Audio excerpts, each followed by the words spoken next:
So now I'm just gonna start, I'm gonna part it there and start putting it. I'm gonna show you guys how to do a bleach wash. It's very easy to do, and it's much better for your hair than just doing a regular bleach, which is on dry hair. A bleach wash, you do it on wet hair.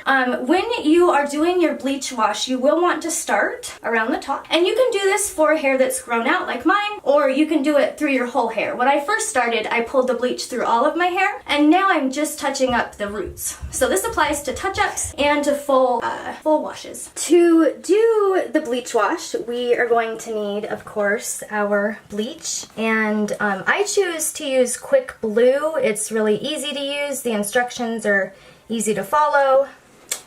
You also will need a brush to brush the bleach on with, some gloves, just, you know, bleach on your hands isn't very nice, especially after the winter weather. We need a plastic container. It cannot be metal, it has to be plastic. And then we also need some peroxide. I choose to use 10 volume. The higher the volume, the stronger it is, but since I'm trying not to damage my hair, I'm just gonna use 10 volume. To start our bleach wash, we are going to need something to measure with.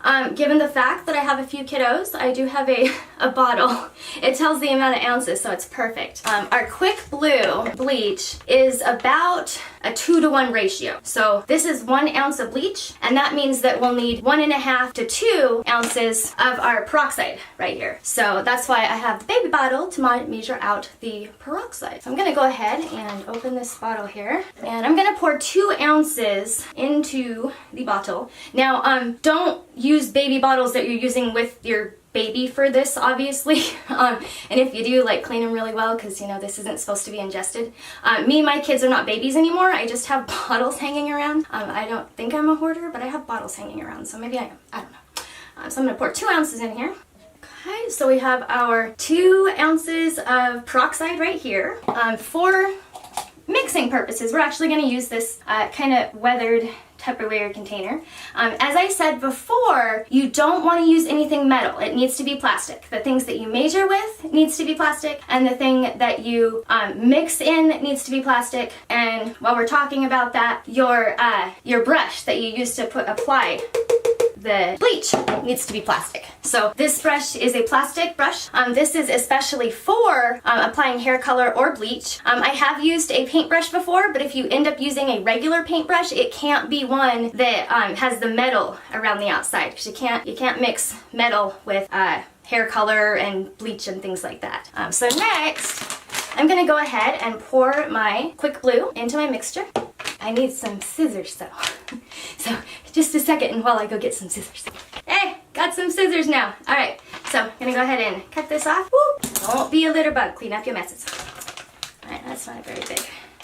Open it a little more here. Okay, and then I will take and pour it in. For my amount of hair that I'm going to be touching up, I probably don't need this whole container, this whole packet of blue, but they're like $5 each or $4 each, and then the peroxide's not too expensive either, so I'm just going to use the whole thing to make sure that I have enough. If you are doing your whole head of hair, you'll want to make sure that you have probably 2 packets of these, but depending on how long your hair is and depending on how thick it is. It's always good to have extra on hand, because once you get the bleach in your hair and it starts working, so it starts bleaching your hair, the timer starts. And that means that you gotta hurry up and get the rest in your hair so it can all be the same color or lightened evenly. And you just continue to mix it until it's kind of like a cake consistency. I mean, just mix it up, but it'll be kind of like a cake sort of batter consistency. When we reviewed the items that we need to use, I said we need rubber gloves. I'm not gonna be using these. I would suggest that you use the rubber gloves to protect your hands, because you don't want to end up with really dry, cracked hands. So I'm gonna throw that. If you aren't going to use a glove, jewelry needs to come off. Okay, so I'm gonna go ahead and start with the front and back all around the perimeter of my hair, and then I'm gonna get into doing the part. I don't know if you can see my gray hair or not, I hope you can't, but then I'm just gonna start parting it and getting the rest of it. So here we go. Move this hair out. I'm using my camera's view deal to like a mirror, so if I'm not looking right at you, I'm sorry, I'm looking at me, but I want to be looking at you. So here we go, getting it around. And you want to, you know, make sure that you really get it around the perimeter, because, you know, when you have your hair in a ponytail or something, you don't want people to see the parts that you missed. That would not be good. Go on that side. And you want to make sure that your hair stays wet or damp during this process. So if it does start to dry, it's really good. I didn't mention this, but it's good to have a squirt bottle handy because that way you can kind of spray it just a little bit. I'm gonna do that since I've been talking so much to you guys. Down. Also, I've learned that if your kids won't stop doing something, you can squirt them. And sometimes they stop, it's really funny. And maybe like a comment or something if I missed a spot. I mean, it might be a little bit late, but if this was live, we'd be set. Okay, so the next part I'm gonna do is actually separating it out. I keep adding supplies. So you might need yourself a comb with a pick at the end. Now the pick at the end of the comb cannot be metal. Okay, no metal. So now I'm just gonna start, I'm gonna part it there and start putting it on my part. Now because I'm doing this on hair that's already grown out, obviously I'm just gonna go right about to where the grow out is. Not too far past that because I don't wanna have too light a hair down below. Okay, and then you can also, besides the comb, you could use the end of your brush for your applying of your bleach too. But I don't know, it's just kinda, it's easier just to use a comb. So whatever you prefer. So I'm just going to keep splitting my hair into sections using the comb. And I'm also going to use a mirror to look at the back of it when I get through to make sure that it's all gone through on the back. Pretty much through where the dark part is. I'm just going to kind of tip my head over here for a couple minutes and make sure that I have the underneath part. So I don't know if you'll see me with my head tipped, but oh well. I'm going to do like a hair flip, okay? So are you ready? This is like an 80s hair flip. 1, 2, 3. Was that good? No, that sucked. Okay. Oh, by the way, don't do the hair flip if you got that stuff on the ends of your hair, because the bleach will flip in your eyes. That's not good. The hair flip really was just for dramatic purposes. Probably don't do a hair flip with bleach in your hair. But I keep seeing Demi Lovato doing her hair flips, and I'm like, I want a hair flip like Demi Lovato, you know? So I thought, hey, I'll do it on my hair dye video. Do a hair flip. Live. Well, it's live right now, but it won't be live when you see it. Let's see. Oh, I know. I'm not looking at you. I'm looking, it's the viewfinder's right there, and so I'm looking at myself in that like a mirror. Okay, now I'm looking at you. Okay, now I'm looking at the viewfinder. Okay, let's see here. Excuse the bleach that I now have on my face. It's already starting to lighten, so you can see the first part that I applied is starting to lighten. That's why it's so important that you get this stuff on as quick as possible.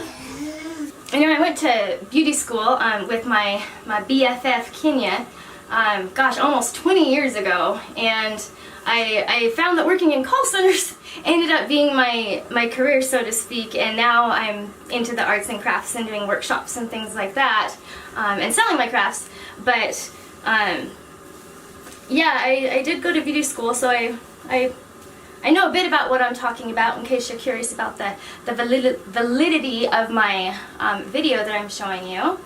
So one of the things that I do with my bleach wash, you can do the bleach wash and then apply a tint over your hair, some kind of hair color tint, or just hair color over it. For me, and I don't know if I just got lucky because my hair was strawberry blonde when I was a kid, but for me, all I do is I do the bleach wash and then I apply color depositing shampoo. So while we're waiting for the bleach, let me show you that shampoo because that's what I apply to get the strawberry blonde. I don't put any other products in my hair because I figure the bleach is like it's damaging enough. I don't need to damage my hair anymore. So let me show you guys what I use. So for my hair, I use this shade, and this is free of sulfate, salts, all kinds of stuff. It's called Warm Spice. Hair all over my hand. It's Watercolors Warm Spice. So that's what I use. And even though it looks like it's more yellow, it's actually not yellow. It turns a really nice strawberry color. Let's see if I can open it here. Oh, you can't really see it. Well, anyway, there's the inside of it. It's not yellow. It's a nice little strawberry color. But that's what I'll do. Once I get done waiting for the bleach to work through my hair, I'm going to wash the bleach out. I'm going to use a really good deep conditioner. The conditioner that I really like, I've loved it forever, is Biolage. Biolage makes this really nice thick conditioner. Hydra Source Aloe Conditioning Balm. So this is what I'm going to use when I'm done. I'm going to rinse the bleach out, and then I'm going to use my color depositing shampoo, and then I'm going to condition with my nice conditioner that will make my hair nice and soft and everything, and it'll be like I did nothing to my hair at all. Nobody will ever know, except for the whole world, because I'm on YouTube. Okay, so one thing to keep in mind while you're bleaching your hair, if you're doing a full head of hair, not just touching up your roots, you'll want to make sure and apply the bleach to the ends of your hair first, leaving about an inch or half inch or so of roots still untouched. And then after the bleach has worked its way into your hair and started to lighten it a couple shades, then go back and put it on your roots. The reason is bleach works faster with heat. So some bleaches you can actually put on and then use a blow dryer or over the head dryer to make the bleach work faster. And it will work faster just because of the heat from your scalp. So it's really important if you're doing your whole head that you don't put it on your roots first. A lot of hair colors will say like put it on your roots first or something. This you need to put it on the ends first, and then you go back and put it on your roots. For a touch up, you're just touching up your roots, so it's not as big of a deal. But for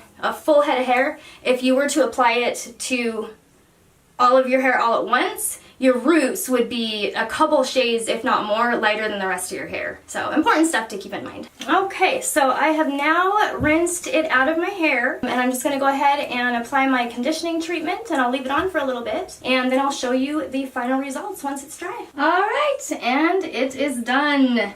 So I got my roots touched up, just gave it a little curl on the end, and that's all there is to it. That is a bleach wash. See? Yes, and it's done.